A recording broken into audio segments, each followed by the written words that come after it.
வணக்கம் பிரவீன். அதாவது நாகப்பட்டினம் மாவட்டத்தில் மீன்பிடி தடைக்காலம் வரும் 15ஆம் தேதி திங்கட்கிழமை தொடங்குகிறது.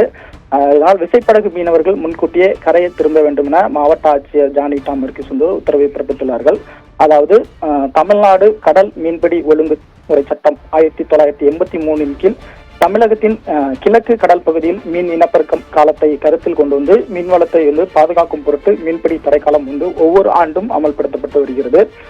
குறிப்பாக இந்த ஆண்டு மீன்பிடி தடைக்காலம் வருகிற 15ஆம் தேதி திங்கட்கிழமை முதல் ஜூன் மாதம் 14ஆம் தேதி வரை 2 நாட்கள், அதாவது 15ஆம் தேதி உட்பட ஜூன் மாதம் 14ஆம் தேதி உட்பட 2 நாட்களும் சேர்த்து மொத்தமாக 61 நாள் அமல்படுத்தப்பட்டுள்ளது.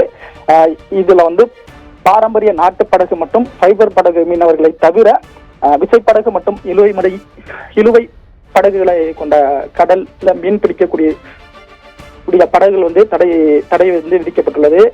கடலுக்கு சென்ற மீனவர்கள் மீன்பிடி விசைப்படகுகள் தடைக்காலம் தொடங்குவதற்கு முன்பாக, அதாவது வருகிற 14ஆம் தேதி ஞாயிற்றுக்கிழமை இரவு 12 மணிக்குள்ள படகு கரை திரும்பி அவங்க எந்தெந்த இடத்துல பதிவு செஞ்சிருக்காங்களோ படகுல அந்த இடத்திற்கு திருமணம் உத்தரவு அறிவிக்கப்பட்டுள்ளது. தடையை மீறி அவங்க தடைக்காலத்துல மீன் பிடிக்கப்பட்டால் அவங்க மீது தமிழ்நாடு கடல் மீன்பிடி ஒழுங்கு சட்டம் 1983 படி நடவடிக்கை எடுக்கப்படும் என மாவட்ட ஆட்சியர் உத்தரவு பிறப்பித்துள்ளார்கள்.